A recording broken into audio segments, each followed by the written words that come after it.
खारा दर से, चूँकि मेमन भाई हैं तो खारा दर में होते हैं, मगर लियारी और हमारा समझ लें कि घर आंगन का रिश्ता है, पड़ोस हमारा पड़ोस है। शाह साहब से याद अल्लाह अदबी हवाले से थी।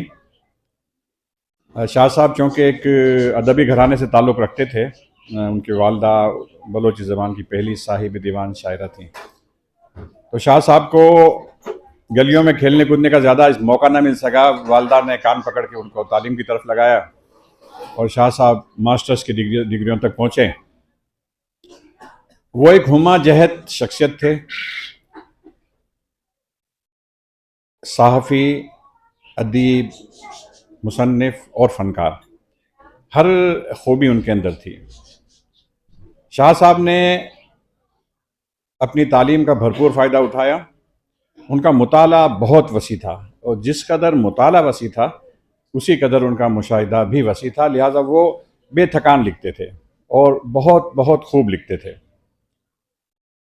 उन्होंने जो कुछ भी लिखा वो एक मुस्तकिल, जो उनके कारी थे वो समझते हैं कि शाह साहब कितना अच्छा लिखते थे और कितना बोल्ड लिखते थे, लेकिन कभी उन्होंने सच्चाई से इनराफ नहीं किया। अगर उनका बदतरीन दुश्मन भी था तो उसकी कोई खूबी थी तो शाह साहब ने उस खूबी को हाईलाइट किया। ये नहीं कि उसको किसी के पीछे पड़े तो पीछे पड़े ही रहे, ऐसा शाह साहब से हम ना तवक्को कर सकते हैं, ना उन्होंने किया। शाह साहब की इन अदबी और तालीमी खूबियों के साथ एक और बड़ी खूबी है कि वो फ़नकार थे। मुझे याद है 75 में एक बलोची फ़िल्म बनी थी, हुमल मागंज।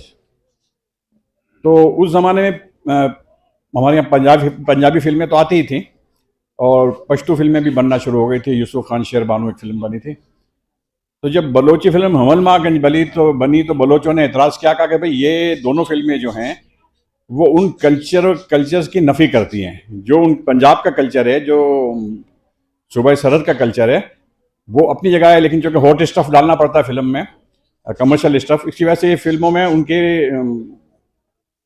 कल्चर मस्ख हो रहा है, तो हम बलोची फ़िल्म नहीं चलने देंगे।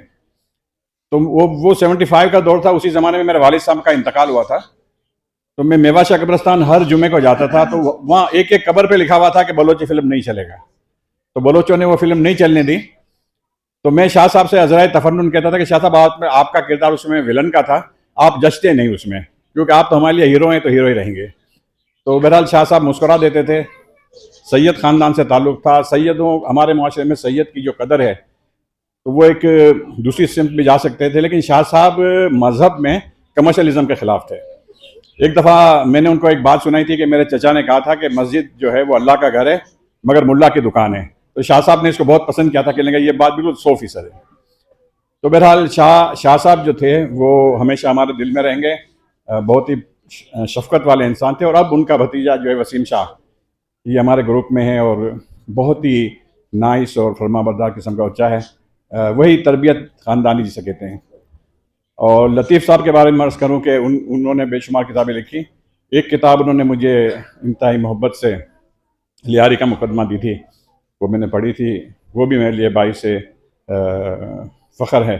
तो बहरहाल लियारी वालों से राब्ता था, राब्ता है और राब्ता रहेगा।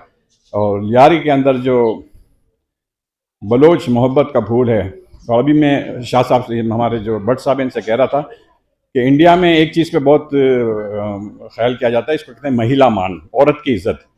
तो जो औरत की इज़्ज़त हमारे यहाँ बलोच कल्चर में है, मैं उसको सलाम करता हूँ। और ये मैं इसकी वजह से बलोच को मेरे लिए हमेशा बाइस से सैल्यूट रहेगी। अस्सलाम वालेकुम।